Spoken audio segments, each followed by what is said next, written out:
ಇವತ್ತು ನಾನು ಸಂದೇಶವನ್ನ ಈ ರೀತಿಯಾಗಿ ಶೀರ್ಷಿಕೆಯನ್ನು ಕೊಟ್ಟಿದ್ದೇನೆ. ದೇವರ ವಾಕ್ಯವನ್ನ ಬಿತ್ತುವುದರ ಮಹತ್ವ ಎಂಬುದಾಗಿ. ನಾವು ದೇವರ ವಾಕ್ಯವನ್ನ ಬಿತ್ತುವಾಗ ಅದು ಏನೆಲ್ಲ ಕಾರ್ಯಗಳನ್ನು ಅದು ಮಾಡುತ್ತೆ, ಏನೆಲ್ಲ ಬದಲಾವಣೆಗಳು ಉಂಟಾಗ್ತವೆ, ಅದರ ಮಹತ್ವ ಏನು ಎಂಬುದಾಗಿ ನಾವೆಲ್ಲರೂ ಕಲಿತುಕೊಳ್ಳೋಣ. ನಿಮ್ಮ ಈ ಒಂದು ಜೀವಿತವನ್ನ ನಾನು ಒಂದು ಕಥೆಯನ್ನ ಹೇಳ್ತೇನೆ, ಅದ್ರ ಜೊತೆಗೆ ಹೊಂದಾಣಿಕೆ ಮಾಡಿಕೊಂಡು ನೋಡಿ ಅದು ಯಾವ ರೀತಿಯಾಗಿರುತ್ತೆ. ಕೆಲವು ಸಮಯ ನನ್ನೊಟ್ಟಿಗೆ ನೀವು ಊಹೆ ಮಾಡಿಕೊಳ್ಳಿ. ಒಬ್ಬ ವ್ಯಕ್ತಿ ಒಂದು ಸುಂದರವಾದ ತೋಟವನ್ನ ಹೊಂದ್ಕೊಂಡಿದ್ದ. ಆ ತೋಟ ಯಾರ ಹತ್ರ ಇರುತ್ತೆ? ಯೂಶುವಲ್ ಆಗಿ ಒಬ್ಬ ರೈತನ ಹತ್ರ ತೋಟ ಇರುತ್ತೆ, ಅಥವಾ ಯಾರೋ ಒಂದು ಕೊಂಡ್ಕೊಂಡ್ರೆ ಆ ತೋಟದ ಬಗ್ಗೆ ಆತನಿಗೆ ಬಯಕೆ ಇರುತ್ತೆ. ಆ ಸುಂದರವಾದ ತೋಟದಲ್ಲಿ ಆತನು ಪ್ರತಿದಿನ ಸಮಯವನ್ನ ಕಳೀತಾ ಇದ್ದ. ಎಲ್ಲ ಸುತ್ತಮುತ್ತಲೂ ಆತನು ನೋಡುವಾಗ ಎಲ್ಲ ಗಿಡ, ಎಲ್ಲ ಒಂದು ಮರಗಳಿಂದ ತುಂಬಿಸಲ್ಪಟ್ಟಿತ್ತು. ಅಲ್ಲಿ ಹಕ್ಕಿಗಳ ಒಂದು ಚಿಲುಪಿಲಿ, ಆ ಒಂದು ಸುಂದರವಾದ ದೃಶ್ಯವನ್ನ ನೀವು ಊಹೆ ಮಾಡಿಕೊಳ್ಳಿ. ಆ ವ್ಯಕ್ತಿಯ ಜೊತೆಗೆ ಆ ಹೊಲದಲ್ಲಿ ಆತನು ಪ್ರತಿನಿತ್ಯ ನೀರನ್ನ ಹಾಯಿಸ್ತಾ ಇದ್ದ, ಸಂತೋಷವುಳ್ಳವನಾಗಿ ಆ ಒಂದು ದೃಶ್ಯವನ್ನ ಆತನು ಅನುಭವಿಸ್ತಾ ಇದ್ದ. ಪ್ರತಿದಿನ ಆತನ ತೋಟದಲ್ಲಿ ಬಂದು ಆ ಒಂದು ಸುಂದರವಾದ ಒಂದು ಸ್ಥಳವನ್ನ ನೋಡುತ್ತಾ, ಎಷ್ಟು ಸುಂದರವಾಗಿದೆ ನನ್ನ ತೋಟ. ಪ್ರತಿದಿನ ಆತನು ಬರ್ತಾ ಇದ್ದ, ಅಲ್ಲಿ ನೀರನ್ನು ಹಾಯಿಸ್ತಾ ಇದ್ದ, ಸಂತೋಷವುಳ್ಳವನಾಗಿದ್ದ. ಅಲ್ಲಿ ಸುತ್ತಮುತ್ತಲೂ ಇರ್ತಕ್ಕಂಥ ತೋಟ ಬೇರೆಯವ್ರದ್ದು ಇರುತ್ತಲ್ವಾ, ಕೇವಲ ನಮ್ದು ಮಾತ್ರ ಇರಲ್ಲ. ಸುತ್ತಮುತ್ತಲೂ ಅನೇಕ ತೋಟಗಳಿರ್ತವೆ. ಅವರು ಕೂಡ ಅವರ ಒಂದು ತೋಟದಲ್ಲಿ ಬಿತ್ತನೆ ಮಾಡಿ, ಅವರು ನೀರನ್ನು ಹಾಯಿಸಿ, ಅದನ್ನು ಅವರು ಸಂತೋಷವುಳ್ಳವರಾಗಿ ಅನುಭವಿಸ್ತಾ ಇದ್ರು. ಆದ್ರೆ ಈ ವ್ಯಕ್ತಿಯ ಒಂದು ವ್ಯತ್ಯಾಸ ಏನು ಅಂತಂದ್ರೆ, ಪ್ರತಿದಿನ ಈತನ ಎಲ್ಲ ಶುಚಿ ಮಾಡ್ತಾ ಇದ್ದ, ನೀರು ಹಾಯಿಸ್ತಾ ಇದ್ದ, ಆದ್ರೆ ಒಂದನ್ನು ಮಾತ್ರ ಆತನು ಮಾಡ್ತಾ ಇರಲಿಲ್ಲ. ಏನು ಅಂದ್ರೆ, ಆ ಭೂಮಿಯಲ್ಲಿ ಆತನು ಬೀಜವನ್ನ ಬಿತ್ತಾ ಇಲ್ಲ. ಶುಚಿ ಮಾಡ್ತಾ ಇದ್ದಾನೆ, ನೀರು ಹಾಯಿಸ್ತಾ ಇದ್ದಾನೆ, ಸುಂದರವಾಗಿ ಕಾಪಾಡ್ಕೊಳ್ತಾ ಇದ್ದಾನೆ, ಹಕ್ಕಿ ಪಕ್ಷಿಗಳನ್ನು ನೋಡ್ತಾ ಇದ್ದಾನೆ, ಆದ್ರೆ ಬೀಜ ಮಾತ್ರ ಬಿತ್ತದೆ. ಎಷ್ಟು ಸುಂದರವಾಗಿದೆ ನನ್ನ ತೋಟ ಎಂಬುದಾಗಿ. ಎಲ್ಲ ಸುತ್ತಮುತ್ತಲಿನ ಜನರು ಆ ಸುಗ್ಗಿಯ ಸಮಯ ಬಂದಾಗ ಅವರು ಎಲ್ಲ ಸುಗ್ಗಿ ಕಾಲದ ಉಪಕರಣಗಳನ್ನ ತೆಗೆದುಕೊಂಡು ಬಂದು ರಾಶಿಯನ್ನ ಮಾಡ್ತಾರೆ. ಆದ್ರೆ ಈ ವ್ಯಕ್ತಿ ಅದಕ್ಕಾಗಿ ಆಸೆ ಪಡ್ತಾ ಇದ್ದಾನೆ, ನಾನು ಕೂಡ ರಾಶಿ ಮಾಡ್ಬೇಕು ಎಂಬುದಾಗಿ. ಆ ಸ್ಥಳದಲ್ಲಿ ಆತನು ಬರ್ತಾನೆ, ಎಲ್ಲರೂ ರಾಶಿ ಮಾಡ್ತಿದ್ದಾರೆ, ಬಟ್ ಈ ವ್ಯಕ್ತಿ ನೋಡ್ತಾ ಇದ್ದಾನೆ. ಆಶ್ಚರ್ಯ ಆಗಿದೆ ಇವನಿಗೆ. ಯಾಕೆ ಆಶ್ಚರ್ಯ ಆಯಿತು? ಈತನಿಗೆ ಬೆಳೆನೇ ಇಲ್ಲ ಅಲ್ವಾ? ಕಾರಣ ಏನು? ಬೀಜವನ್ನೇ ಬಿತ್ತಿಲ್ಲ. ಬೀಜ ಇಲ್ಲ ಅಂದ್ರೆ ಬೆಳೆನೂ ಇಲ್ಲ.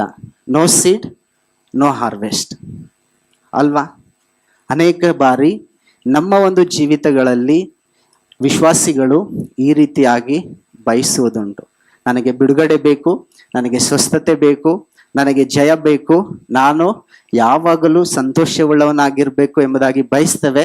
ಆದರೆ ಬೀಜವನ್ನೇ ಬಿತ್ತಿರೋದಿಲ್ಲ. ನಾನು ಯಾಕೆ ಈ ಮಾತುಗಳನ್ನು ಹೇಳ್ತಾ ಇದ್ದೇನೆ ಎಂಬುದಾಗಿ ನಾನು ಒಂದು ವಾಕ್ಯದ ಮೂಲಕವಾಗಿ ನಿಮಗೆ ಹೇಳ್ತೇನೆ. ಇವತ್ತು ಒಂದು ವಾಕ್ಯ ಭಾಗವನ್ನು ನೋಡಿಕೊಳ್ಳೋಣ. ಮಾರ್ಕನು ಬರೆದ ಸುವಾರ್ತೆ 4ನೇ ಅಧ್ಯಾಯ 1ನೇ ವಚನದಿಂದ ನಾವು ಓದಿಕೊಳ್ಳೋಣ. ಆತನು ತಿರುಗಿ ಸಮುದ್ರದ ದಡದಲ್ಲಿ ಉಪದೇಶ ಮಾಡುತ್ತಿದ್ದನು. ಬಹುಜನರು ಆತನ ಬಳಿಗೆ ಕೂಡಿ ಬಂದಿದ್ದರಿಂದ ಆತನು ಸಮುದ್ರದಲ್ಲಿದ್ದ ದೋಣಿ ಹತ್ತಿ ಕೂತುಕೊಂಡನು. ಆ ಜನರೆಲ್ಲರೂ ಸಮುದ್ರದ ಹತ್ತಿರ ನೆಲದ ಮೇಲೆ ಇದ್ದರು. ಆಗ ಆತನು ಅವರಿಗೆ ಸಾಮ್ಯ ರೂಪವಾಗಿ ಅನೇಕ ಸಂಗತಿಗಳನ್ನು ಉಪದೇಶ ಮಾಡಿದನು. ಆ ಉಪದೇಶದಲ್ಲಿ ಅವರಿಗೆ ಹೇಳಿದ್ದೇನೆಂದರೆ, ಕೇಳಿರಿ, ಬಿತ್ತುವವನು ಬಿತ್ತುವುದಕ್ಕೆ ಹೊರಟನು. ಬಿತ್ತುವಾಗ ಕೆಲವು ಬೀಜ ದಾರಿಯ ಮಗ್ಗುಲಲ್ಲಿ ಬಿದ್ದವು. ಹಕ್ಕಿಗಳು ಬಂದು ಅವುಗಳನ್ನು ತಿಂದು ಬಿಟ್ಟವು. ಬೇರೆ ಕೆಲವು ಬೀಜ ಬಹಳ ಮಣ್ಣಿಲ್ಲದ ಬಂಡೆಯ ನೆಲದಲ್ಲಿ ಬಿದ್ದವು. ಅಲ್ಲಿ ಮಣ್ಣು ತೆಳ್ಳಗಿದ್ದರಿಂದ ಅವು ಬೇಗ ಮೊಳೆತವು. ಆದರೆ ಬಿಸಿಲೇರಿದಾಗ ಬಾಡಿ ಬೇರಿಲ್ಲದ ಕಾರಣ ಒಣಗಿ ಹೋದವು. ಮತ್ತೆ ಕೆಲವು ಬೀಜ ಮುಳ್ಳು ಗಿಡಗಳಲ್ಲಿ ಬಿದ್ದವು. ಮುಳ್ಳು ಗಿಡಗಳು ಬೆಳೆದು ಅವುಗಳನ್ನು ಅಡಗಿಸಿ ಬಿಟ್ಟಿದ್ದರಿಂದ ಅವು ಫಲ ಕೊಡಲಿಲ್ಲ. ಇನ್ನು ಕೆಲವು ಬೀಜ ಒಳ್ಳೆಯ ನೆಲದಲ್ಲಿ ಬಿದ್ದು ಹುಟ್ಟಿ ಬೆಳೆಯುತ್ತಾ ಬಂದು ಒಂದು 30ರಷ್ಟು, ಒಂದು 60ರಷ್ಟು, ಒಂದು 100ರಷ್ಟು ಫಲವನ್ನು ಕೊಟ್ಟವು ಎಂದು ಹೇಳಿ, ಕೇಳುವುದಕ್ಕೆ ಕಿವಿಯುಳ್ಳವನು ಕೇಳಲಿ ಅಂದನು. ಆಮೆನ್. ಈ ಒಂದು ವಚನವನ್ನ ಯೇಸು ಸ್ವಾಮಿ ಅಲ್ಲಿ ಬಂದಿರುವಂತ ಎಲ್ಲ ಜನರಿಗೆ ತಿಳಿಸಿಕೊಡ್ತಾ ಇದ್ದಾರೆ. ಈ ಒಂದು ಬಿತ್ತುವವನ ಸಾಮ್ಯವನ್ನ ಕುರಿತಾಗಿ ಸಾಮ್ಯಗಳನ್ನ ನೋಡುವಾಗ ಯೇಸು ಸ್ವಾಮಿ ಆತನ ಜನರೊಟ್ಟಿಗೆ ಮಾತನಾಡಬೇಕಾದ್ರೆ ಆ ಒಂದು ದೇವರ ರಾಜ್ಯದ ಎಲ್ಲ ಒಂದು ಸತ್ಯವನ್ನ, ಆ ಒಂದು ಸಾಮ್ಯಗಳ ಮೂಲಕವಾಗಿ ಪ್ರಕಟಪಡಿಸ್ತಾ ಇದ್ರು.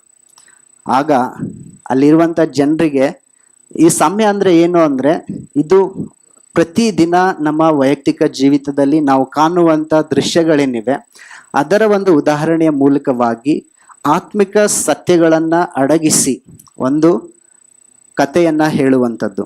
ಆ ಕಥೆಯ ಮೂಲಕವಾಗಿ ಅವರು ಆಡುವಂಥ ಮಾತುಗಳ ಮೂಲಕವಾಗಿ ಸತ್ಯವನ್ನು ಪ್ರಕಟಪಡಿಸುವಂಥದ್ದು.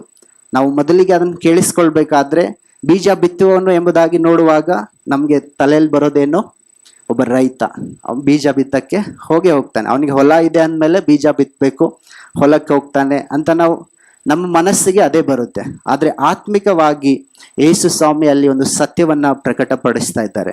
ನೀವು ಮತ್ತಾಯ, ಮಾರ್ಕ, ಲೂಕನು ಬರೆದ ಸುವಾರ್ತೆಯನ್ನು ನೋಡುವುದಾದರೆ ಆತನ ಒಂದು ಸಾಮ್ಯಗಳು ಪ್ರಾರಂಭವಾಗುವುದು ಈ ಒಂದು ಬಿತ್ತುವನ ಕುರಿತಾಗಿ.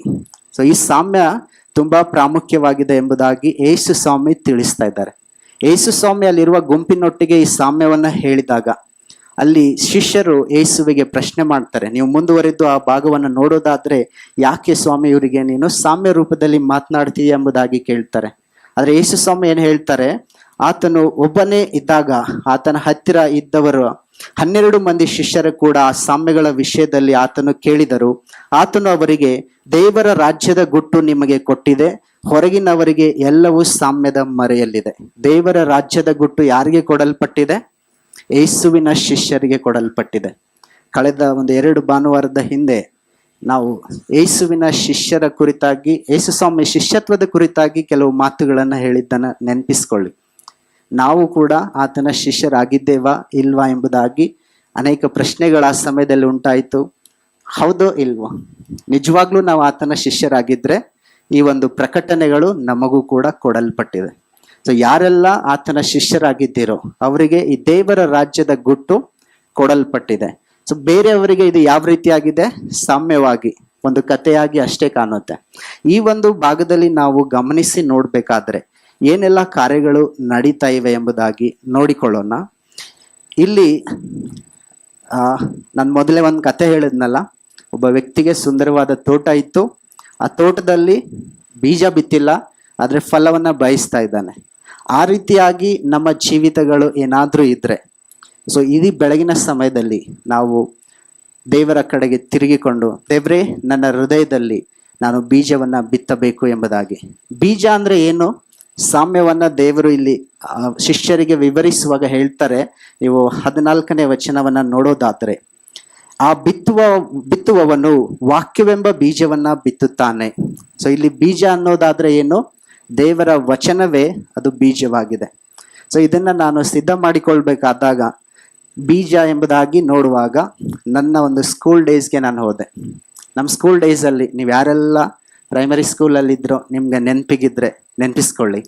ಬೀಜ ಮೊಳಕೆ ಒಡೆಯುವ ಚಿತ್ರಣವನ್ನ ಬಿಡಿಸಿ ವಿವರಿಸಿ ಅಂತ ಒಂದು 10 ಮಾರ್ಕ್ಸಿಗೆ ಕೇಳ್ತಾ ಇದ್ರು. ನೆನಪಿದೆನಾ? ಬೀಜ ಮೊಳಕೆ ಒಡೆಯುವ ಚಿತ್ರಣವನ್ನ ಬಿಡಿಸಿ ವಿವರಿಸಿ ಅಂತ. ಸೊ ಅವಾಗ ನಾನು ನೋಡೋಣ, ಇದು ಇಂಟ್ರೆಸ್ಟಿಂಗ್ ಆಗಿದೆ ಅಂತ ಹೋಗಿ ನೋಡಿದಾಗ ನಿಮಗೆ ತೋರಿಸ್ತೇನೆ. ಇಲ್ಲಿ ಬರೆದಿದ್ದೇನೆ ಯಾವ ರೀತಿ ಎಂಬುದಾಗಿ. ಕಾಣಿಸುತ್ತಾ ಈ ಚಿತ್ರ? ಅಲ್ಲಿ ನೀವು ನೋಡ್ಬೋದು ಸ್ಕ್ರೀನಲ್ಲಿ. ಈ ಚಿತ್ರ ನೋಡಿ, ಈ ಬೀಜವನ್ನ ಅಲ್ಲಿ ಯಾವ ರೀತಿಯಾಗಿ ಮೊಳಕೆ ಹೊಡಿತಾ ಇದೆ. ಇದು ಸ್ವಾಭಾವಿಕವಾಗಿ ಎಲ್ಲರಿಗೂ ಗೊತ್ತಾಗುತ್ತೆ. ಒಂದು ಬೀಜವನ್ನ ನಾವು ಭೂಮಿಯಲ್ಲಿ ಬಿತ್ತಿದಾಗ ಆ ಬೀಜ ಏನಾಗುತ್ತೆ? ಮೊಳಕೆ ಹೊಡೆಯುತ್ತೆ. ಮೊಳಕೆ ಹೊಡೆದು ಆ ಮೊಳಕೆ ಬೇರಾಗುತ್ತೆ. ಆ ಬೇರಿನ ಮೂಲಕವಾಗಿ ಅವೆಲ್ಲ ಪೋಷಕಾಂಶಗಳನ್ನ ಹೀರ್ಕೊಳ್ಳಿಕ್ಕೆ ಅದು ಸಹಾಯ ಮಾಡುತ್ತೆ. ಆಮೇಲೆ ಅದು ಮೇಲ್ಗಡೆ ಬಂದು ಎಲೆಗಳಾಗಿ ಅದು ದ್ವಿತೀಯ ಸಂಶ್ಲೇಷಣೆ ಕ್ರಿಯೆ ಬರೋವರೆಗೂ ಆ ಒಂದು ಎನರ್ಜಿಯನ್ನ ಆ ಬೀಜದಿಂದಲೇ ಪಡೆದುಕೊಳ್ತಾ ಇರುತ್ತೆ. ಆ ಶಕ್ತಿ ಎಲ್ಲಿಂದ ಬರ್ತಾ ಇರುತ್ತೆ ಗಿಡಕ್ಕೆ ಅಂದ್ರೆ ಆ ಬೀಜದಲ್ಲೇ ಇರುತ್ತೆ. ಬೀಜ ಎಷ್ಟು ಗಟ್ಟಿಯಾಗಿರುತ್ತೋ ಅಷ್ಟು ಬಲವಾಗಿ ಅದು ಮೊಳಕೆ ಒಡೆಯುತ್ತೆ, ಫಲವನ್ನ ಕೊಡುವಂಥದ್ದಾಗಿದೆ. ಈ ಒಂದು ಕೃಷಿ ವಿಶ್ವವಿದ್ಯಾಲಯದ ಒಂದು ವೆಬ್ಸೈಟ್ಗೆ ಹೋಗಿ ಈ ಬೀಜಗಳ ಕುರಿತು ನಾನು ನೋಡ್ತಾ ಇದ್ದೆ. ನನ್ನ ವೈಫ್ಗೂ ಕಳಿಸಿದ್ದೇನೆ ಆ ಲಿಂಕು. ಅದರಲ್ಲಿ ನಾವು ನೋಡ್ತಾ ಇರ್ಬೇಕಾದ್ರೆ ಈ ಬೀಜಗಳು ಮೊಳಕೆ ಹೊಡಿಬೇಕು ಅಂತಂದ್ರೆ ಅದಕ್ಕೆ ಒಂದು ವಾತಾವರಣ ಇರಬೇಕು. ಸುಮ್ಮನೆ ಅದು ಬಂದ್ಬಿಡಲ್ಲ. ಅಲ್ಲಿ ನೀರಿನ ಒಂದು ಸಾಂದ್ರತೆ ಇರ್ಬೋದು, ಆರ್ದ್ರತೆ ಅಂತ ಕರಿತೇವೆ, ಮತ್ತು ಮಾಯಿಶ್ಚರ್ ಕಂಟೆಂಟ್, ಅಲ್ಲಿ ಟೆಂಪ್ರೇಚರ್ ಒಂದು 20 to 30 degree Celsius temperature maintain ಆಗಿರಬೇಕು. ಮತ್ತೆ ಅದರಲ್ಲಿ ಆಮ್ಲಜನಕದ ಒಂದು ಕಂಟಿನ್ಯೂಸ್ ಸಪ್ಲೈ ಇರಬೇಕು. ಈ ಎಲ್ಲ ಒಂದು ಅಂಶಗಳು ಅಲ್ಲಿ ಇರೋದಾದ್ರೆ ಆ ಬೀಜ ಮೊಳಕೆ ಹೊಡೆಯುವಂಥದ್ದು. ಸಾಮಾನ್ಯವಾಗಿ ಇದು ನಮ್ಮ ಒಂದು ಪುಸ್ತಕಗಳಲ್ಲಿ ನಾವು ಕಲಿತೇವೆ. ಆದರೆ ಆತ್ಮಿಕವಾಗಿ ಇದನ್ನು ನೋಡುವಾಗ ಎಷ್ಟು ಅದ್ಭುತವಾಗಿದೆ ಅಂದರೆ, ಅಪ್ಪ ದೇವ್ರೆ ಏನೆಲ್ಲ ಸೃಷ್ಟಿಯಲ್ಲಿ ಎಷ್ಟು ಅದ್ಭುತವನ್ನ ಇಟ್ಟಿದೆಯಾ ಅಂತ ನನಗೆ ಒಂಥರ ಶಾಕು ಆಯಿತು, ಅದ್ಭುತನೂ ಆಯಿತು, ಖುಷಿನೂ ಆಯಿತು. ಯಾಕೆ ಅಂತಂದರೆ ಈ ಬೀಜ ಬಿತ್ತಿದ ತಕ್ಷಣನೇ ಗಿಡ ಆಗಿ ಬೆಳಿಲಿಲ್ಲ. ಪ್ರಿಯರೇ, ನಾವು ಸ್ವಲ್ಪ ಅರ್ಥ ಮಾಡ್ಕೊಳ್ಬೇಕು, ದೇವರು ಯಾಕೆ ಸಾಮ್ಯ ರೂಪವಾಗಿ ಅಲ್ಲಿ ಜನರೊಟ್ಟಿಗೆ ಮಾತನಾಡ್ತಾ ಇದ್ರು ಎಂಬುದಾಗಿ. ಅವರು ತಮ್ಮ ಒಂದು ವ್ಯವಸ್ಥೆಯನ್ನ ಅವರು ಯೋಚನೆ ಮಾಡ್ತಿದ್ರೆ ಹೊರತು ದೇವರು ಯಾವ ವಿಷಯದವಾಗಿ ತಿಳಿಸ್ತಾ ಇದ್ದಾರೆ ಎಂಬುದಾಗಿ ಅವರು ಯೋಚಿಸ್ತಾ ಇರಲಿಲ್ಲ. ಆತ್ಮಿಕವಾಗಿ ನಮ್ಮ ಜೀವಿತದಲ್ಲೂ ಕೂಡ ದೇವರೆಂಬ ವಾಕ್ಯವನ್ನ ನಮ್ಮ ಜೀವಿತದಲ್ಲಿ ಅಳವಡಿಸಿಕೊಳ್ಳುವಾಗ ಇಮ್ಮಿಡಿಯೇಟ್ ಆಗಿ ಎಲ್ಲವೂ ಆಗಲ್ಲ. ಕೆಲವೊಮ್ಮೆ ತಾಳ್ಮೆಯಿಂದ ಆ ಒಂದು ಸಮಯ ಇದೆ. ಬೀಜ ಬಿತ್ತಿದ ಮೇಲೆ ಒಂದು 2-3 ದಿವಸ ಆದ್ಮೇಲೆ ಸ್ವಲ್ಪ ಮೊಳಕೆ ಬರುತ್ತೆ. ಇನ್ನೊಂದು 2-3 ದಿವಸ ಆದ್ಮೇಲೆ ಬೇರ್ಗಳು ಬಿಟ್ಕೊಳ್ಳುತ್ತೆ. ಇನ್ನೂ 2-3 ದಿವಸ ಆದ್ಮೇಲೆ ಮೇಲೆ ಬರುತ್ತೆ. ಇನ್ನೂ 2-3 ದಿವಸ ಆದ್ಮೇಲೆ ಎಲೆಗಳು ಬರಕ್ ಸ್ಟಾರ್ಟ್ ಆಗುತ್ತೆ. ಇದು ಒಂದೇ ದಿನದಲ್ಲಿ ಆಗುವ ಕಾರ್ಯವಲ್ಲ. ಸೊ ಹಾಗಾಗಿ ನಮ್ಮ ಜೀವಿತದಲ್ಲಿ ದೇವರ ವಚನವು ಕೂಡ ಹಾಗೆ, ಅದು ಕಾರ್ಯ ಮಾಡಬೇಕು ಅಂದ್ರೆ ಸಮಯ ಹಿಡಿಯುತ್ತೆ. ಆದ್ರೆ ಇಲ್ಲಿ ಬಿತ್ತುವವನ ಬೀಜದ ಕುರಿತು ದೇವ್ರು ಯಾವ ರೀತಿಯಾಗಿ ಹೇಳಿದ್ರು ಅದನ್ನ ನಾವು ನೋಡಿಕೊಳ್ಳೋದಕ್ಕಿಂತ ಮುಂಚೆ ಇನ್ನೊಂದು ಇಂಟ್ರೆಸ್ಟಿಂಗ್ ವಿಷಯ ಆ ಒಂದು ಓದ್ತಾ ಇರ್ಬೇಕಾದ್ರೆ ಕಂಡುಕೊಳ್ಳಿದ್ದೇನೆಂದ್ರೆ, ಈ ಬೀಜ ಬಿತ್ತುವ ಮೊದಲು ಅದು ಮೊಳಕೆ ಹೊಡಿಬೇಕಲ್ವಾ, ಅದು ಏನೆಲ್ಲ ಒಂದು ಪ್ರೋಸೆಸ್ ಅಲ್ಲಿ ಹಾದು ಹೋಗುತ್ತೆ ಅಂತ ಅವರು ಚೆಕ್ ಮಾಡ್ತಾರೆ ಸೈಂಟಿಸ್ಟ್ಗಳು. ಅದು ಚೆಕ್ ಮಾಡ್ಬೇಕಾದ್ರೆ ಮೊದಲನೇ ವಿಧಾನ ಏನು ಅಂತಂದ್ರೆ, ಈ ಒಂದು ಬೀಜ ಇದು ಮೊಳಕೆ ಹೊಡಿಲಿಕ್ಕೆ ಯೋಗ್ಯವಾಗಿ ಇದೆಯೋ ಇಲ್ವೋ ಅಂತ ಚೆಕ್ ಮಾಡೋದಕ್ಕೆ ಅವ್ರು ಮೊದಲನೇ ಪ್ರೋಸೆಸ್ ಏನ್ ಯೂಸ್ ಮಾಡ್ತಾರೆ ಅಂದ್ರೆ ನೀರಿನ ತೇಲುವಿಕೆ ಪರೀಕ್ಷೆ ಅಂತ.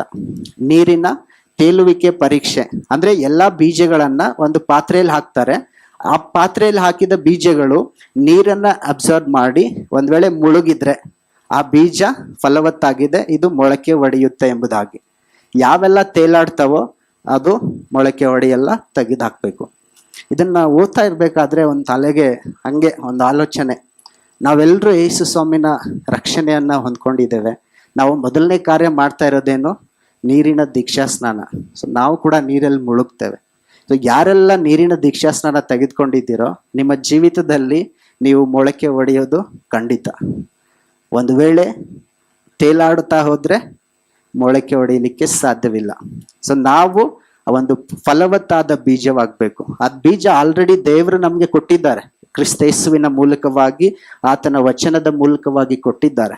ಸೊ ಎರಡನೇ ಒಂದು ಪರೀಕ್ಷೆ ಏನು ಅಂದ್ರೆ ದೃಶ್ಯ ಪರೀಕ್ಷೆ ಮಾಡ್ತಾರೆ. ಆ ಬೀಜ ನೋಡ್ಲಿಕ್ಕೆ ಎಲ್ಲವೂ ಒಂದೇ ಕಲರ್ಸ್ ಇರುತ್ತೆ, ಒಂದೇ ಕಲರ್ ಇರುತ್ತೆ, ಮತ್ತೆ ಅದು ನಯವಾಗಿ ಆರೋಗ್ಯಕರವಾದ ಬೀಜಗಳಿರ್ತವೆ, ನೋಡ್ಲಿಕ್ಕೆ ಸುಂದರವಾಗಿರುತ್ತೆ.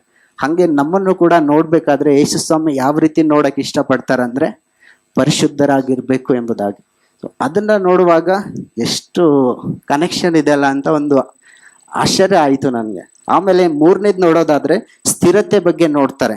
ಒಂದು ಬೀಜ ಅದು ಸ್ಪರ್ಶಕ್ಕೆ ದೃಢವಾಗಿರ್ಬೇಕು, ಯಾವುದೇ ಸುಕ್ಕು ಗಟ್ಟಿರಬಾರ್ದು ಅಂತ. ಯಾವ್ದು ಗಟ್ಟಿಯಾಗಿರುತ್ತೋ ಆ ಬೀಜ ಮೊಳಕೆ ಹೊಡೆಯುವಂಥದ್ದು. ಹಾಗೆ ನಮ್ಮ ನಂಬಿಕೆಯಲ್ಲಿ ನಾವು ಸ್ಥಿರವಾಗಿ ನಿಲ್ಲುವುದಾದ್ರೆ ನಾವು ಕೂಡ ಆಶೀರ್ವಾದದಾಯಕವಾಗಿರ್ತೇವೆ ಎಂಬುದಾಗಿ. ಆಮೇಲೆ ಸಂಗ್ರಹ ದಿನಾಂಕವನ್ನ ಗಮನಿಸ್ತಾರೆ ಅವರು, ಈ ಬೀಜ ಯಾವಾಗಿನಿಂದ ಸಂಗ್ರಹ ಮಾಡಿದ್ರು ಎಂಬುದಾಗಿ. ಆಗ ಆ ಸಂಗ್ರಹದ ದಿನಾಂಕ ಏನ್ ಸೂಚನೆ ಮಾಡುತ್ತೆ ಅಂದ್ರೆ ಪ್ರತಿದಿನ ಅದು ಹೊಸದಾಗಿ ಸಂಗ್ರಹಿಸಲ್ಪಟ್ರೆ ಮಾತ್ರ ಅದು ಮೊಳಕೆ ಹೊಡಿಲಿಕ್ಕೆ ಯೋಗ್ಯವಾಗಿರುತ್ತೆ ಅಂತ. ಹಾಗೆ ಪ್ರತಿದಿನ ನಾವು ವಾಕ್ಯ ಭಾಗದಲ್ಲಿ ಬಲವನ್ನ ಹೊಂದ್ಕೊಳ್ಬೇಕೆಂಬುದಾಗಿ ದೇವರು ಬಯಸ್ತಾರೆ. ಮನ್ನವನ್ನ ಪ್ರತಿದಿನ ದೇವರು ಅವರಿಗೆ ಕೊಡ್ತಾ ಇದ್ರು ಅಲ್ವಾ? ಪ್ರತಿದಿನ ಏನು ಕೊಡ್ತಾ ಇದ್ರು? ಬಲವನ್ನ ಹೊಂದ್ಕೊಳ್ಳಿಕ್ಕೆ. ಆ ರೀತಿಯಾಗಿ ಇದನ್ನು ನೋಡುವಾಗ ಎಷ್ಟು ಅದ್ಭುತವಾಗಿದೆ ದೇವರ ಸೃಷ್ಟಿ ಅಂತ ಅನಿಸ್ತು. ಸೊ ಈಗ ನಾವು ಆ ವಾಕ್ಯ ಭಾಗದಲ್ಲಿ ನೋಡೋಣ, ಈ ಬೀಜವನ್ನ ಬಿತ್ತುವುದರಿಂದ ಏನೆಲ್ಲ ಪರಿಣಾಮಗಳಾಗ್ತವೆ. ಇಲ್ಲಿ 4ನೇ ವಚನವನ್ನ ನಾವು ನೋಡೋಣ. ಬಿತ್ತುವಾಗ ಕೆಲವು ಬೀಜ ದಾರಿಯ ಮಗ್ಗುಲಲ್ಲಿ ಬಿದ್ದವು, ಹಕ್ಕಿಗಳು ಬಂದು ಅವುಗಳನ್ನ ತಿಂದು ಬಿಟ್ಟವು ಎಂಬುದಾಗಿ. ಇಲ್ಲಿ ನಾವು ಮೊದಲನೇ ಅಂಶ ನೋಡೋದಾದ್ರೆ, ಆ ಒಂದು ರೈತನು ಬೀಜವನ್ನ ಬಿತ್ತಬೇಕಾದ್ರೆ ಈಗಿನ ತರ ಅವರು ಟ್ರ್ಯಾಕ್ಟರ್ಸ್ ಅಲ್ಲಿ ಹಾಕ್ತಾ ಇಲ್ಲ. ಮೊದ್ಲೆಲ್ಲ ಏನ್ ಮಾಡ್ತಾ ಇದ್ರು, ಒಂದು ಕಂಕಳ ಬಟ್ಟೆಯನ್ನ ಕಟ್ಕೊಂಡು ಬೀಜ ಹಾಕಿ ಬೀಸಾಕ್ತಾ ಇದ್ರು. ಬೀಸಾಕ್ಬೇಕಾದ್ರೆ ಆ ಒಂದು ದಾರಿ ಇರುತ್ತೆ, ಎಲ್ಲ ಜನರು ನಡೆದಾಡುವಂತ ದಾರಿ. ಆ ದಾರಿಯ ಮೇಲೂ ಕೂಡ ಕೆಲವೊಮ್ಮೆ ಬೀಜ ಬಿದ್ದಾಗ ಅಲ್ಲಿ ಹಕ್ಕಿಗಳು ಬಂದು ಬೀಜವನ್ನ ತಿಂತವೆ. ಸೊ ಇಲ್ಲಿ ನಾವು ಗಮನಿಸಬೇಕಾಗಿರೋದೇನೆಂದ್ರೆ, ಯೇಸು ಸ್ವಾಮಿ ಈ ಒಂದು ಹಕ್ಕಿಯನ್ನ ಸೈತಾನನಿಗೆ ಹೋಲಿಸಿದ್ದಾರೆ. ಸೊ ಅನೇಕ ಬಾರಿ ನಮ್ಮ ಜೀವಿತಗಳಲ್ಲಿ ವಾಕ್ಯವನ್ನ ನಾವು ಕೇಳಿದಾಗ ನಮ್ಗೆ ಸಂತೋಷ ಉಂಟಾಗುತ್ತೆ. ಆಗತ್ತೋ ಆಗಲ್ವಾ, ಓ ದೇವರು ನನಗೆ ಮಾತಾಡ್ತಿದ್ದಾರೆ ಎಂಬುದಾಗಿ.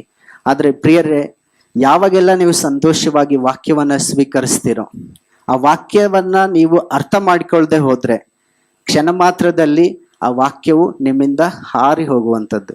ನಿಮಗೆ ಗೊತ್ತೇ ಆಗೋದಿಲ್ಲ ಸೈತಾನನು ಆ ಕಾರ್ಯ ಮಾಡಿರ್ತಾನೆ ನಿಮ್ಮಲ್ಲಿ ಎಂಬುದಾಗಿ. ಯಾಕೆ ಸೈತಾನನು ವಾಕ್ಯವನ್ನ ಕದ್ಕೊಳ್ತಾನೆ ಗೊತ್ತಾ? ನಿಮಗ್ ಗೊತ್ತಿಲ್ವೋ ಗೊತ್ತಿದೆಯೋ, ಆದ್ರೆ ಸೈತಾನಿಗೆ ಮಾತ್ರ ಖಂಡಿತವಾಗಿ ಗೊತ್ತಿದೆ. ಆ ವಾಕ್ಯ ಒಂದು ವೇಳೆ ನಿಮ್ಮ ಹೃದಯದಲ್ಲಿ ಅಲ್ಲೇ ಬಿಟ್ರೆ ಖಂಡಿತ ಒಂದು ದಿನ ಅದು ಮೊಳಕೆ ಒಡೆಯುತ್ತೆ. ಅದು ಮೊಳಕೆ ಒಡೆದ್ರೆ, ಈ ಬೀಜವನ್ನ ನೋಡಿದ್ರಲ್ಲ, ನ್ಯಾಚುರಲ್ ಆಗಿ ಬೀಜ ಬಿತ್ತಿದಾಗ ಏನಾಗುತ್ತೆ, ಸ್ವಲ್ಪ ಸಮಯ ಆದ್ಮೇಲೆ ಮೊಳಕೆ ಒಡೆಯುತ್ತೆ, ಅದು ಆರೋಗ್ಯಕರವಾಗಿದ್ರೆ. ಅದೇ ರೀತಿ ದೇವರ ವಚನ ನಮ್ಮ ಹೃದಯದಲ್ಲಿ ಬಂದಾಗ ಅದು ಖಂಡಿತವಾಗಿಯೂ ಮೊಳಕೆ ಒಡೆಯುವಂಥದ್ದೇ. ಅದಕ್ಕೆ ನಾವು ಒಪ್ಪಿಸಿಕೊಡ್ಬೇಕು, ದೇವ್ರೇ ಈ ವಾಕ್ಯ ಹೇಳ್ತಾ ಇದೆ, ನಾನು ಇದನ್ನ ಸ್ವೀಕರಿಸ್ತೇನೆ ಎಂಬುದಾಗಿ. ಆಗ ಸೈತಾನನಿಗೆ ಗಲಿಬಿಲಿ ಆಗುತ್ತೆ. ಓ, ಈ ವಾಕ್ಯ ಇಲ್ಲಿ ಬಿತ್ತಲ್ಪಟ್ಟಿದೆ, ಈ ವಾಕ್ಯನ ನಾನು ತೆಗಿಲೇಬೇಕು. ಒಂದು ವೇಳೆ ಈ ವಾಕ್ಯ ತೆಗಿದೆ ಹೋದ್ರೆ ಯಾರಿಗೆ ತೊಂದರೆ ಗೊತ್ತಾ? ಸೈತಾನನ್ಗೆ ತೊಂದರೆ. ಅದಕ್ಕೆ ಆತನು ಆ ಒಂದು ಪಕ್ಷಿಯ ರೀತಿಯಲ್ಲಿ ಬಂದು ಎಲ್ಲವನ್ನ ಕದ್ಕೊಂಡು ಹೋಗ್ತಾ ಇರ್ತಾನೆ. ಆತನಿಗೆ ಗೊತ್ತು, ಈ ವಾಕ್ಯ ಈತನ ಜೀವಿತದಲ್ಲಿ, ಇವಳ ಜೀವಿತದಲ್ಲಿ ಇದ್ರೆ ಇದು ಕಾರ್ಯ ಮಾಡುತ್ತೆ, ಮೊಳಕೆ ಒಡೆದು ಫಲ ಕೊಡುತ್ತೆ. ಆ ಮೊಳಕೆ ಒಡೆದು ಫಲ ಕೊಡುವಾಗ ಅವರ ಜೀವಿತ ಇದ್ದ ಹಾಗೆ ಅದು ಇರೋದಿಲ್ಲ. ಅವರ ಜೀವಿತ ಪರಿವರ್ತನೆಯ ಜೀವಿತವಾಗಿರುತ್ತೆ. ಆ ಪರಿವರ್ತನೆಯ ಜೀವಿತ ನೀವು ಅಷ್ಟೇ ಇರಕ್ಕೆ ಸಾಧ್ಯ ಬಿಡಲ್ಲ, ಅದು ಬೇರೆಯವರ ಜೀವಿತದ ಮೇಲೂ ಕೂಡ ಅದು ಪರಿಣಾಮವನ್ನ ಬೀರುತ್ತೆ. ಅವರ ಜೀವಿತದಲ್ಲೂ ಕೂಡ ಈ ವಾಕ್ಯ ಕಾರ್ಯ ಮಾಡುತ್ತೆ. ದೇವರ ರಾಜ್ಯ ಎಲ್ಲ ಕಡೆಗೂ ಹರಡಲ್ಪಡುತ್ತೆ ಅನ್ನೋ ಒಂದೇ ಕಾರಣಕ್ಕೆ ಸೈತಾನನು ಆವಾಗ ಆ ವಾಕ್ಯವನ್ನ ಕದೀತಾನೆ. ಆತನಿಗೂ ಒಂದು ಸೈನ್ಯ ಇದೆ ಅಲ್ವಾ?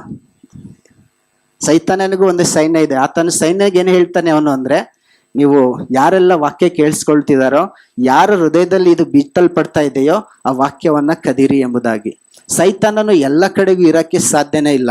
ದೇವರು ಮಾತ್ರ ಸರ್ವಂತರ್ಯಾಮಿ, ಆತನು ಎಲ್ಲ ಕಡೆಗೂ ಇರುವ ದೇವರು.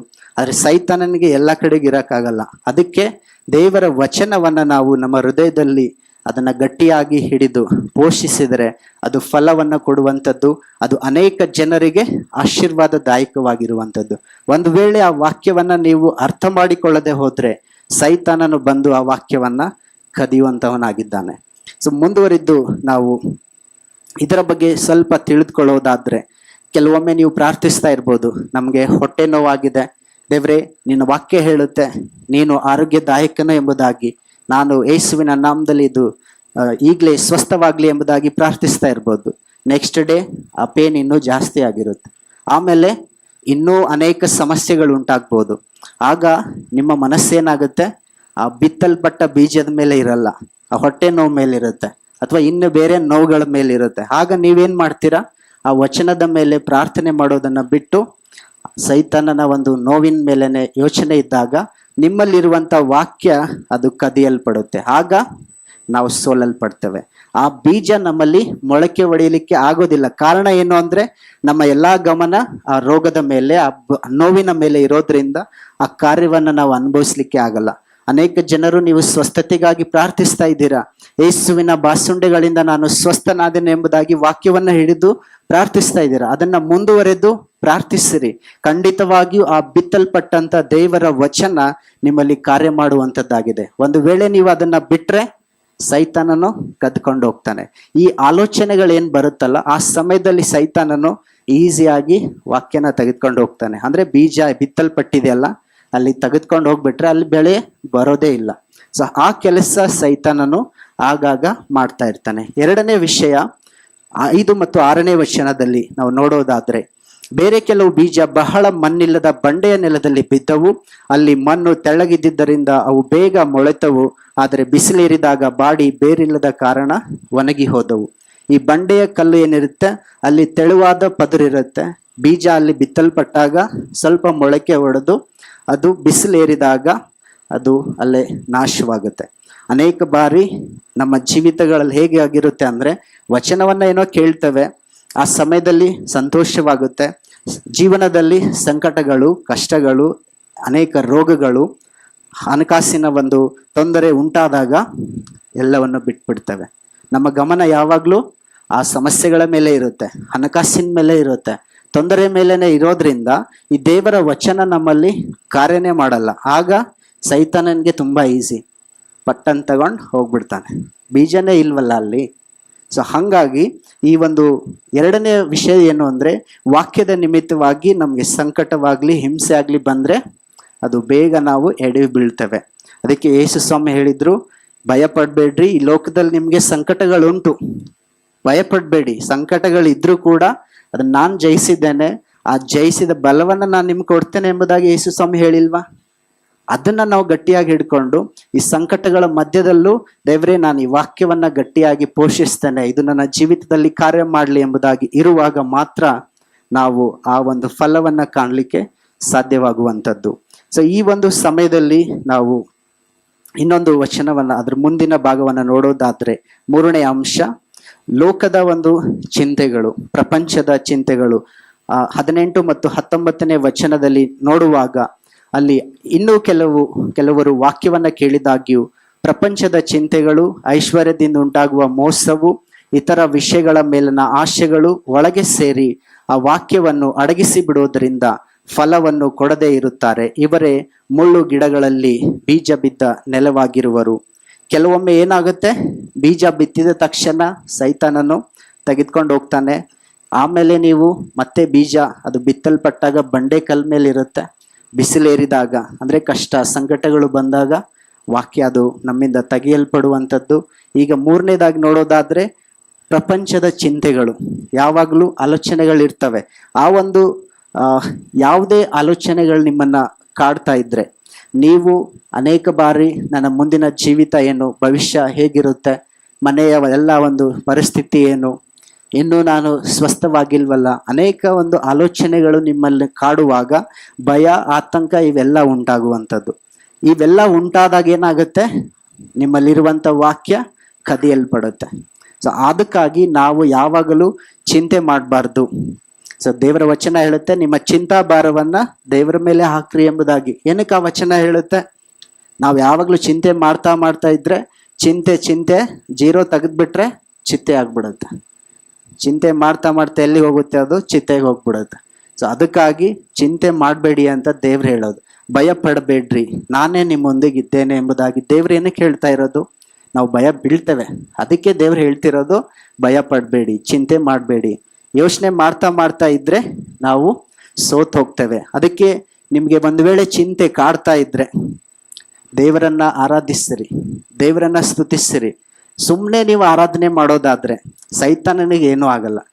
ಈಗ ನಾವು ಭಾನುವಾರ ಇಲ್ಲೆಲ್ಲ ಸೇರಿ ಬಂದ್ವಲ್ವಾ, ಸೈತಾನನಿಗೆ ಏನು ಬೇಜಾರಿಲ್ಲ. ನೀವು ಆರಾಧನೆ ಮಾಡಕ್ ಬರ್ತೀರಾ, ಬನ್ನಿ ಆರಾಧನೆ ಮಾಡಿ. ಸ್ತುತಿಸ್ತೀರಾ, ಸ್ತುತಿಸ್ರಿ. ಎಲ್ಲಿ ಕೂಟಕ್ಕೆ ಹೋಗ್ತೀರಾ, ಹೋಗಿ. ಮೂಮೆಂಟ್ ಯಾವಾಗ ವಾಕ್ಯ ನಿಮ್ಮಲ್ಲಿ ಇದ್ದು ಆರಾಧಿಸ್ತಿರೋ ಸೈತಾನನಿಗೆ ಭಯ. ಒಂದು ವೇಳೆ ನಿಮ್ಮಲ್ಲಿ ವಾಕ್ಯ ಇಲ್ಲದೆ, ದೇವರ ವಚನಗಳ ಕಾರ್ಯ ನೀವನ್ನು ಅನುಭವಿಸದೆ ದೇವರನ್ನ ಸ್ತುತಿ ಮಾಡಿದ್ರೆ ಆತನಿಗೆ ಭಯ ಇಲ್ಲ. ಒಂದು ವೇಳೆ ವಾಕ್ಯವನ್ನ ಹಿಡಿದು ನೀವು ಸ್ತುತಿಸುವುದಾದ್ರೆ, ವಾಕ್ಯವನ್ನ ಹಿಡಿದು ಪ್ರಾರ್ಥಿಸುವುದಾದ್ರೆ, ವಾಕ್ಯವನ್ನ ಹಿಡಿದು ನೀವು ಅನ್ಯೋನ್ಯತೆಯಲ್ಲಿ ಸೇರಿ ಬರುವುದಾದ್ರೆ, ಆಗ ಸೈತಾನನಿಗೆ ಭಯ ಉಂಟಾಗುತ್ತೆ. ಅದಕ್ಕಾಗಿ ನಮ್ಮ ಚಿಂತೆಗಳೇನಾದ್ರೂ ಇದ್ರೆ ನಾವು ಯಾವಾಗಲೂ ದೇವರನ್ನ ಸ್ತುತಿಸುವರಾಗಬೇಕು. ದೇವರ ವಚನ ಹೇಳುತ್ತೆ, ಆತ್ಮದಲ್ಲಿಯೂ ಸತ್ಯದಲ್ಲಿಯೂ ಆತನನ್ನ ಆರಾಧಿಸಬೇಕು ಎಂಬುದಾಗಿ. ಆ ರೀತಿ ನಾವು ಮನಪೂರ್ವಕವಾಗಿ, ದೇವರೇ ಹೌದು, ಇವತ್ತು ನಾನು ಕಷ್ಟದಲ್ಲಿದ್ದೇನೆ, ಕಣ್ಣೀರಿನಲ್ಲಿದ್ದೇನೆ, ಪಾಪ ಮಾಡಿದ್ದೇನೆ, ಆದ್ರೂ ನಾನು ನಿನ್ನ ಮುಂದೆ ಬಂದು ನಿನ್ನನ್ನು ಸ್ತುತಿಸ್ತೇನೆ ಎಂಬುದಾಗಿ ಒಪ್ಪಿಕೊಳ್ಳುವಾಗ ಆಗ ನಾವು ಜಯವನ್ನ ಕಾಣ್ತೇವೆ. ಸೈತಾನನು ಭಯ ಬೀಳ್ತಾನೆ. ಆಗ ಒಂದ್ ವೇಳೆ ನೀವು ಪಶ್ಚಾತ್ತಾಪ ಪಡದೆ ಪಾಪ ಮಾಡಿ ಸ್ತುತಿ ಅಂದ್ರೆ ಯಾವ ಸ್ತುತಿನೂ ಏನೂ ಕಾರ್ಯ ಮಾಡಲ್ಲ. ದೇವರ ವಚನ ಮೊದಲು ನಮಗೆ ಬೇಕು. ದೇವರ ವಚನ ಇದ್ದು ಸ್ತುತಿ ಎಂಬುದಾಗಿ ಹೇಳುವಾಗ ಸೈತಾನನು ನಡಗ್ತಾನೆ. ಆತನ ನಡಗಬೇಕು, ಆತನ ಭಯ ಬೀಳ್ಬೇಕು ಅಂದ್ರೆ ನಮ್ಮಲ್ಲಿ ದೇವರ ವಚನ ಕಾರ್ಯ ಮಾಡಬೇಕು. ಆಗ ಮಾತ್ರ ನಾವು ಜಯದಲ್ಲಿ ನಡಿಲಿಕ್ಕೆ ಸಾಧ್ಯ. ಒಂದು ವೇಳೆ ನೀವು ಚಿಂತೆಯಲ್ಲಿ ಇದ್ರೆ ಮೊದಲು ದೇವರನ್ನ ಆರಾಧಿಸ್ಬೇಕು, ಅದು ವಾಕ್ಯದ ಬಲದಿಂದಲೇ. ಪ್ರಾರ್ಥಿಸ್ಬೇಕು, ಅದು ವಾಕ್ಯದ ಬಲದಿಂದಲೇ. ಅನ್ಯೋನ್ಯತೆಗೆ ಸೇರಿ ಬರಬೇಕು, ಅದು ಕೂಡ ವಾಕ್ಯದ ಬಲದಿಂದಲೇ. ನಾವು ಬಂದಾಗೆಲ್ಲ ಆತನ ಕುರಿತಾಗಿ, ಆತನ ಮಹತ್ವವನ್ನ ನಾವು ಮಾತನಾಡುವಂತ ಜನರಾಗ್ಬೇಕು. ಆಗ ಮಾತ್ರ ನಾವು ಚಿಂತೆಯಿಂದ ದೂರವಾಗಿ ಆತನನ್ನ ಸಂತೋಷವಾಗಿ ಸ್ತುತಿಸಲಿಕ್ಕೆ ಸಾಧ್ಯವಾಗುವಂಥದ್ದು. ಒಂದು ವೇಳೆ ಆ ಒಂದು ಸ್ತುತಿ ಆರಾಧನೆ ವಾಕ್ಯದ ಆಧಾರಿತವಾಗಿ ಇಲ್ಲದೆ ಹೋದ್ರೆ ನಾವು ಏನೂ ಮಾಡಲಿಕ್ಕೆ ಸಾಧ್ಯವಿಲ್ಲ. ಜ್ಞಾನೋಕ್ತಿ 4:22 ಹೇಳುತ್ತೆ, ವಾಕ್ಯವು ಜೀವವು, ದೇಹಕ್ಕೆಲ್ಲ ಅವೇ ಆರೋಗ್ಯವು. ವಾಕ್ಯ ಏನು ಅಂದ್ರೆ ಜೀವ, ಅದು ನಮಗೆ ಆರೋಗ್ಯಕರವಾಗಿದೆ. ಕೀರ್ತನೆ 107:20 ಆತನು ದೂತನನ್ನು ಎಂಬಂತೆ ತನ್ನ ವಾಕ್ಯವನ್ನ ಕಳುಹಿಸಿ ಅವರನ್ನ ಗುಣಪಡಿಸಿದನು ಎಂಬುದಾಗಿ. ಇಂಥ ವಾಕ್ಯಗಳನ್ನ ನಾವು ಗಟ್ಟಿಯಾಗಿ ಹಿಡಿದು ಪ್ರಾರ್ಥಿಸುವಾಗ, ಸ್ತುತಿಸುವಾಗ ಚಿಂತೆಯೆಲ್ಲ ಹೋಗಿ ಆತನೇ ನಮಗೆ ಮುಖ್ಯವಾಗ್ತಾನೆ. ಆಗ ಮಾತ್ರ ನಾವು ಜಯವನ್ನ ಹೊಂದಲಿಕ್ಕೆ ಸಾಧ್ಯವಾಗಿರುವಂಥದ್ದು. 4ನೇ ವಿಷಯ, ಐಶ್ವರ್ಯದಿಂದುಂಟಾಗುವ ಮೋಸ. ಸೊ ಇಲ್ಲಿ ವ್ಯಾಮೋಹ, ಲೋಕದ ಹಣ. ಈ ಹಣ ನಮಗೆ ಹೊಂದಿಕೊಳ್ಳುವಂಥದ್ದು ತಪ್ಪಲ್ಲ. ಹಣ ಎಲ್ಲರಿಗೂ ಬೇಕು, ಜೀವನ ನಡೆಸಲಿಕ್ಕೆ ಆಶೀರ್ವಾದ ಬೇಕು, ಅದಕ್ಕಾಗಿ ಹಣ ಒಳ್ಳೆಯದೇ. ಆದರೆ ವ್ಯಾಮೋಹದ ಹಣ ಇದೆಯಲ್ಲ, ಅದು ತುಂಬಾ ಗಂಭೀರವಾಗಿರುವಂಥದ್ದು. ಅದು ನಮ್ಮನ್ನ ಪಾಪದಲ್ಲಿ ನಡೆಸುತ್ತೆ, ನಮ್ಮ ಆದ್ಯತೆಗಳನ್ನೇ ಬದಲಾಯಿಸುತ್ತೆ. ಒಂದು ವೇಳೆ ನಾವು ಅತಿ ಹಣವಂತರಾಗ್ಬಿಟ್ರೆ ನಮ್ಮ ಆಲೋಚನೆಗಳು ಹೆಂಗಿರುತ್ತೆ ಅಂದ್ರೆ, ನಮ್ಮ ಮುಂದೆ ಯಾರು ಇಲ್ಲ, ನಾನೇ ಇವಾಗೆಲ್ಲ ಅನ್ನೋ ಒಂದು ಗರ್ವ ಉಂಟಾಗುತ್ತೆ. ಹಂಗೇನಾದ್ರೂ ಬಂದ್ರೆ ಮುಗೀತು ಕತೆ. ಸೊ ಯಾವಾಗಲೂ ನಾವು ತಗ್ಗಿಸಲ್ಪಟ್ಟು ದೇವರ ಮುಂದೆ, ದೇವ್ರೆ ಆಶೀರ್ವದಿಸು ಎಂಬುದಾಗಿ ಕೇಳೋದು ತಪ್ಪಿಲ್ಲ. ದೇವ್ರೆ ನನಗೆ ಹಣ ಬೇಕು, ಕಾರ್ ಬೇಕು, ಬಂಗ್ಲೆ ಬೇಕು, ಏನೆಲ್ಲ ಪ್ರಾರ್ಥಿಸ್ತಿದ್ದೀರೋ ಪ್ರಾರ್ಥಿಸ್ರಿ, ಒಳ್ಳೆಯದು. ಆದ್ರೆ ಅದು ನಿಮ್ಮ ದೇವರಾಗಿದ್ರೆ ಕತೆ ಅಲ್ಲಿಗೆ ಮುಗೀತು. ಅದನ್ನ ನೀವು ಹೊಂದ್ಕೊಂಡು ದೇವರ ಸೇವೆಗಾಗಿ, ದೇವರ ರಾಜ್ಯಕ್ಕಾಗಿ ಬಳಸೋದಾದ್ರೆ ಖಂಡಿತವಾಗ್ಲೂ ಅದು ಆಶೀರ್ವಾದದಾಯಕವಾಗಿರುತ್ತೆ. ಆ ರೀತಿಯಾದ ಒಂದು ಆಶೀರ್ವಾದ ಬೇಕೇ ಹೊರತು ವ್ಯಾಮೋಹದ ಒಂದು ಹಣ ಇದ್ರೆ ನಾವು ಏನು ಮಾಡಲಿಕ್ಕೆ ಸಾಧ್ಯವಿಲ್ಲ. ಆ ರೀತಿಯಾಗಿ ವ್ಯಾಮೋಹ ನಮ್ಮಲ್ಲಿ ಇರೋದಾದ್ರೆ ನಾವು ಈ ಒಂದು ಮತ್ತೆ ಸಂತೋಷ ಇರೋದಿಲ್ಲ, ಕಷ್ಟಗಳ ಮೇಲೆ ಕಷ್ಟ ಇರುತ್ತೆ. ಎಲ್ಲ ಹಣ ಇದೆ, ಸಮಾಧಾನನೇ ಇರಲ್ಲ.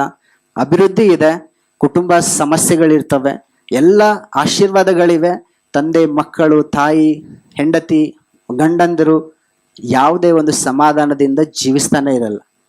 ಕಾರಣ ಏನು ಅಂದ್ರೆ, ದೇವರ ವಚನಕ್ಕೆ ಅವರು ಮೊದಲನೇ ಆದ್ಯತೆ ಕೊಡದೆ ಈ ಲೋಕದ ವ್ಯಾಮೋಹದ ಮೇಲೆ ಆದ್ಯತೆಗಳಿಟ್ಟಾಗ ಈ ಸಂಕಟಗಳಾಗ್ತವೆ. ಎಲ್ಲ ಇದೆ, ಸಂಪತ್ತಿದೆ, ಬಟ್ ಸಮಾಧಾನನೇ ಇಲ್ಲ ಅನ್ನೋರನ್ನ ಕೇಳಿದ್ದೀರಲ್ವಾ? ಕಾರಣ ಇದ್ದೇನೆ, ದೇವರ ವಚನಕ್ಕೆ ಮೊದಲನೇ ಆದ್ಯತೆ ಕೊಡದೆ ಹೋದಾಗ ಈ ಒಂದು ಕಷ್ಟಗಳಲ್ಲಿ ಅವ್ರು ಹಾದು ಹೋಗ್ಬೇಕಾಗತ್ತೆ. ಒಂದು ವೇಳೆ ನೀವು ಹಣಕಾಸನ್ನ ಹೊಂದಿಕೊಳ್ಬೇಕೆಂಬುದಾಗಿ ಕೆಟ್ಟದರಲ್ಲಿ ನೀವು ವ್ಯಾಮೋಹ ಪಟ್ಟು ಅನೇಕ ಕಾರ್ಯಗಳನ್ನ ಮಾಡ್ತಾ, ಈ ಕೆಲವೊಮ್ಮೆ ಕೆಲಸ ಮಾಡ್ತಾ ಇರ್ತಾರೆ, ದೇವರು ಆಶೀರ್ವದಿಸ್ತಾರೆ, ಸಭೆನೇ ಮರ್ತು ಬಿಟ್ಟಿರ್ತಾರೆ. ಸಂಡೇ ಬಂದಾಗ ಕೆಲವರು ಇಲ್ಲ ಪಾಸ್ಟ್ರೆ ನಮ್ಗೆ ಕೆಲಸ ಇತ್ತು ಅಂತ ಹೇಳ್ತಾರೆ. ಆಗಿದೇನಾ ಆ ರೀತಿ? ಕೇಳಿಸ್ಕೊಂಡಿದ್ದೀರಾ? ಯಾಕೆ ಬಂದಿಲ್ಲ ಸಭೆಗೆ ಅಂತ ಕೇಳಿದ್ರೆ, ಇವತ್ತು ಕೆಲಸ ಇತ್ತು. ಮೊದಲನೇ ಆದ್ಯತೆ ಎಲ್ಲಿದೆ ನಮ್ದು? ಯೋಚನೆ ಮಾಡ್ಬೇಕಾಗಿದೆ. ಮೊದಲನೇ ಆದ್ಯತೆ ನಮ್ದು ದೇವರಾಗಿದ್ರೆ ಸಂಡೇ ಇದ್ರೂ ಕೂಡ ಎಲ್ಲ ಬದಿಗಿಟ್ಟು ಮೊದಲು ನಾವು ಆಲಯದಲ್ಲಿ ಇರ್ತೇವೆ. ಒಂದು ವೇಳೆ ನಮ್ಮ ಆದ್ಯತೆ ಅದು ಇಲ್ಲ ಅಂದ್ರೆ ನಾವು ಕಷ್ಟದಲ್ಲಿರ್ತೇವೆ. ಆ ಒಂದು ಕಾರ್ಯ. ಕೊನೆಯದಾಗಿ 5ನೇ ವಿಷಯವನ್ನ ನೋಡೋದಾದರೆ, ಇತರ ವಸ್ತುಗಳ ಮೇಲಿನ ವ್ಯಾಮೋಹ ಅಥವಾ ಆಸೆ. ಸೊ ನಾವು ಈ ಒಂದು ಲೋಕದಲ್ಲಿ ಅನೇಕ ಆಸೆಗಳಿವೆ. ಅದರಲ್ಲಿ ಮೇನ್ ಆಗಿ ನೋಡೋದಾದ್ರೆ ನಮ್ಮ ಒಂದು ಶಾರೀರಿಕ ಆಸೆ, ಬದುಕು ಬಾಳಿನ ಡಂಬ, ನಮ್ಮ ಕಣ್ಣಿನ ಆಸೆ, ಇದೆಲ್ಲವನ್ನ ನಾವು ತ್ಯಜಿಸಬೇಕು ಎಂಬುದಾಗಿ 1 ಯೋಹಾನ 2:16 ನಾವು ಕಾಣ್ತೇವೆ. ಒಂದು ಶರೀರ ಭಾವದ ಆಸೆಗಳು, ಕಣ್ಣಿನ ಆಸೆ, ಬದುಕು ಬಾಳಿನ ಡಂಬಗಳ ಮೇಲೆ ನಾವು ಅನೇಕ ಬಾರಿ ಆತ್ಕೊಳ್ಳೋದ್ರಿಂದ ದೇವರ ವಾಕ್ಯ ನಮ್ಮಲ್ಲಿ ಕಾರ್ಯ ಮಾಡಲ್ಲ. ಅದು ಮತ್ತೆ ವಾಕ್ಯ ಕದಿಯಲ್ಪಡುತ್ತೆ. ಅದಕ್ಕೆ ಸೈತಾನನು ಎಲ್ಲ ತಂತ್ರಗಳನ್ನ ಉಪಯೋಗಿಸ್ತಾನೆ. ಮೊದಲು ವಾಕ್ಯ ಬಿತ್ತಲ್ಪಟ್ಟಾಗ ಇಮ್ಮಿಡಿಯೇಟ್ ಆಗಿ ತೆಗೆದ್ಬಿಡ್ತಾನೆ, ನಿಮಗೆ ಗೊತ್ತೇ ಆಗಲ್ಲ ಅದು. ಆಮೇಲೆ ಬಿಸಿಲು ಜಾಸ್ತಿ ಆಗುತ್ತಲ್ಲ, ಬೀಜ ಒಣಗುತ್ತೆ. ಅಂದ್ರೆ ಕಷ್ಟಗಳು ಸಂಕಟಗಳು ಬಂದಾಗ ಅದು ಕೂಡ ತೆಗೆಯಲ್ಪಡುತ್ತೆ. ಸೊ ನಾವು ಯಾವ ರೀತಿಯಾಗಿ ಅದನ್ನ ಕಾಪಾಡ್ಕೊಳ್ಬೇಕು, ಅದನ್ನ ನಾವು ಕಲಿತ್ಕೊಳ್ಬೇಕಾಗತ್ತೆ. ಈ ವಿಷಯದಲ್ಲಿ ಈ 3 ವಿಷಯಗಳನ್ನು ನಾವು ತ್ಯಜಿಸೋದಾದ್ರೆ ನಾವು ಜಯವನ್ನ ಹೊಂದಲಿಕ್ಕೆ ಸಾಧ್ಯ. ಮತ್ತು ದೇವರ ಚಿತ್ತಕ್ಕೆ ಹೊರತಾಗಿ ನಾವು ಅತಿ ಆಸೆ ಪಟ್ಟು ಅತೃಪ್ತಿಯ ಜೀವನ ನಡೆಸ್ತಾ ಇದ್ರೆ ಅಲ್ಲಿ ಕೂಡ ನಾವು ಜಯ ಗಳಿಸ್ಲಿಕ್ಕೆ ಸಾಧ್ಯವಿಲ್ಲ. ಮತ್ತೆ ನಮ್ಮ ಒಂದು ಆಸೆ ಹೆಚ್ಚಾಗಿ ಇರುವಾಗ ದೇವರ ವಚನ ಅದು ಕದಿಯಲ್ಪಡುತ್ತೆ. ನಮ್ಮ ಆಸೆ ಎಲ್ಲಿದೆ? ಇವತ್ತು ಹಾಡ ಆಡ್ತಾ ಇದ್ವಲ್ಲ, ನನ್ನ ಆಸೆ ನೀನೇ, ನನ್ನ ಬಯಕೆ ನೀನೇ. ಯಾವುದ್ರ ಮೇಲೆ ಆಸೆ ಪಡ್ತಾ ಇದ್ದೀವಿ? ಈ ಲೋಕದ ಸಂಗತಿಗಳ ಮೇಲೆ ಆಸೆನಾ ಅಥವಾ ಯೇಸುವಿನ ಮೇಲೆ ನಾವು ಆಸೆ ಪಡ್ತಾ ಇದ್ದೀವ? ಆತನ ವಚನದ ಮೇಲೆ ಆಸೆ ಪಟ್ಟು ಆತನ ವಚನಗಳನ್ನ ಬಯಸೋದಾದ್ರೆ ನಮ್ಮ ಜೀವಿತದಲ್ಲಿ ಅದು ಮೊಳಕೆ ಒಡೆದು ಫಲವನ್ನ ಕೊಡುವಂಥದ್ದಾಗಿದೆ. ಪ್ರಿಯರೇ, ಈ ಬೆಳಗಿನ ಸಮಯದಲ್ಲಿ ಇನ್ನೊಂದು ವಚನವನ್ನ ಹೇಳ್ತಾನೆ. ಕೊಲೊಸ್ಸೆದವರಿಗೆ ಬರೆದ ಪತ್ರಿಕೆಯಲ್ಲಿ ನಾವು ನೋಡೋಣ. ಆದುದರಿಂದ ನಿಮ್ಮಲ್ಲಿರುವ ಲೌಕಿಕ ಆಸೆಗಳು, ಅಂದರೆ ಜಾರತ್ವ, ಅಶುದ್ಧತ್ವ, ಕಾಮಾಭಿಲಾಷೆ, ಕೆಟ್ಟ ಅಭಿಲಾಷೆ ಮತ್ತು ವಿಗ್ರಹಾರಾಧನೆಗೆ ಸಮವಾಗಿರುವ ದುರಾಸೆ, ಇಂಥವುಗಳನ್ನು ಸಾಯಿಸಿರಿ. ಇವುಗಳ ನಿಮಿತ್ತ ಅವಿಧೇಯರಾಗುವವರ ಮೇಲೆ ದೇವರ ಕೋಪವು ಉಂಟಾಗುತ್ತದೆ. ದೇವರ ಕೋಪ ಈ ರೀತಿಯಾಗಿ ಬೇರೆ ಆಸೆಗಳಿದ್ರೆ ದೇವರ ಕೋಪಕ್ಕೆ ನಾವು ಗುರಿ ಆಗ್ತೇವೆ. ಸೊ ಆ ಕಾರ್ಯವನ್ನ ನಾವು ಮಾಡಬಾರ್ದು ಎಂಬುದಾಗಿ. ಕೊನೆಯದಾಗಿ, ಕ್ರಿಸ್ತನ ವಾಕ್ಯವು ನಿಮ್ಮಲ್ಲಿ ಸಮೃದ್ಧಿಯಾಗಿ ವಾಸಿಸಲಿ. ಸಕಲ ಜ್ಞಾನದಿಂದ ಒಬ್ಬರಿಗೊಬ್ಬರು ಉಪದೇಶ ಮಾಡಿಕೊಂಡು ಬುದ್ಧಿ ಹೇಳಿಕೊಳ್ಳಿರಿ. ಕೀರ್ತನೆಗಳಿಂದಲೂ ಸ್ತುತಿ ಪದಗಳಿಂದಲೂ ಮತ್ತು ಆತ್ಮಿಕವಾದ ಗೀತೆಗಳಿಂದಲೂ ಹಾಗೂ ನಿಮ್ಮ ಹೃದಯಗಳಲ್ಲಿ ದೇವರಿಗೆ ಕೃತಜ್ಞತಾ ಸ್ತುತಿಯಿಂದ ಹಾಡಿರಿ. ನೀವು ನುಡಿಯಿಂದಾಗಲಿ ನಡೆಯಿಂದಾಗಲಿ ಏನೇ ಮಾಡಿದರೂ ಅದೆಲ್ಲವನ್ನು ಕರ್ತನಾದ ಯೇಸುವಿನ ಹೆಸರಿನಲ್ಲೇ ಮಾಡಿರಿ ಮತ್ತು ತಂದೆಯಾದ ದೇವರಿಗೆ ಆತನ ಮೂಲಕ ಕೃತಜ್ಞತಾ ಸ್ತುತಿಯನ್ನ ಸಲ್ಲಿಸಿರಿ. ಸೊ ಈ ರೀತಿ ಕೃತಜ್ಞತಾ ಸ್ತುತಿಯನ್ನ ನಾವು ಸಲ್ಲಿಸುವಾಗ ಖಂಡಿತವಾಗ್ಲೂ ನಮ್ಮ ಒಂದು ಜೀವಿತದಲ್ಲಿ ಆ ಬಿತ್ತಲ್ಪಟ್ಟಂತ ಬೀಜ ಖಂಡಿತವಾಗಿಯೂ ಮೊಳಕೆ ಹೊಡೆಯುವಂಥದ್ದು. ನಾವು ಸಾಮಾನ್ಯವಾದ ಬೀಜವನ್ನ ನೋಡಿದೇವಲ್ಲ, ಬೀಜ ಬಿತ್ತಿದಾಗ ಅದು ಮೊಳಕೆ ಹೊಡೆಯೋದು ಖಂಡಿತಾನೆ. ಹಾಗೆ ನಮ್ಮ ಜೀವಿತದಲ್ಲಿ ಈ ಬೀಜ ಬಿತ್ತಲ್ಪಟ್ಟಾಗ, ವಾಕ್ಯವೆಂಬ ಬೀಜ ಬಿತ್ತಲ್ಪಟ್ಟಾಗ ನಮ್ಮಲ್ಲೂ ಕೂಡ ಖಂಡಿತವಾಗಿಯೂ ಸುಗ್ಗಿ ಕಾಲ ಬರುವಂಥದ್ದಾಗಿದೆ. ಇಲ್ಲಿ ಬೀಜದ ಸಮಸ್ಯೆ ಅಲ್ಲ, ಆ ಒಂದು ಬೀಜ ಬಿತ್ತಲ್ಪಟ್ಟಂತ ನೆಲದ ಸಮಸ್ಯೆ. ಯಾವ ರೀತಿಯಾಗಿ ಅದನ್ನ ಸ್ವೀಕರಿಸ್ತೇವೆ, ಯಾವ ರೀತಿಯಾಗಿ ಪೋಷಿಸ್ತೇವೆ ಎಂಬುದರ ಮೇಲೆ ಇದು ಆಧಾರಿತವಾಗಿರುತ್ತೆ. ಈಗ ನಾವು ಪರೀಕ್ಷೆ ಮಾಡ್ಕೊಳ್ಬೇಕಾಗಿರೋದು ನಮ್ಮ ಒಂದು ಭೂಮಿ, ನೆಲ ಯಾವ ರೀತಿಯಾಗಿದೆ. ಆ ಒಂದು ದಾರಿ ಮಗುಲಾಗಿದೆಯಾ, ಬಂಡೆ ಮೇಲೆ ಬಿದ್ದಂತ ನೆಲವಾಗಿದ್ದೇವಾ, ಅಥವಾ ಮುಳ್ಳು ಗಿಡದ ಪೊದೆಯಲ್ಲಿರುವಂತ ನೆಲವಾಗಿದ್ದೇವಾ, ಅಥವಾ ಫಲವತ್ತಾದ ಭೂಮಿಯ ನೆಲವಾಗಿದ್ದೇವಾ? ಒಂದು ವೇಳೆ ಫಲವತ್ತವಾಗಿ ಇರುವುದಾದರೆ ಆ ಬಿತ್ತಲ್ಪಟ್ಟಂತ ಬೀಜ 30ರಷ್ಟು, 60ರಷ್ಟು, 100ರಷ್ಟು ಫಲ ಕೊಡುವಂಥದ್ದಾಗಿದೆ. ಸೊ ಪ್ರಿಯರೇ, ಅದಕ್ಕಾಗಿ ನಾವು ದೇವರ ವಚನಕ್ಕೆ ಗೌರವವನ್ನ ಸಲ್ಲಿಸುವರಾಗೋಣ. ಒಂದು ವೇಳೆ ದೇವರ ವಚನಕ್ಕೆ ಗೌರವವನ್ನ ಸಲ್ಲಿಸುವುದಾದರೆ ಅಲ್ಲಿ ಪವಿತ್ರಾತ್ಮನ ಕಾರ್ಯಗಳನ್ನು ನಾವು ಕಾಣುವರಾಗಿದ್ದೇವೆ.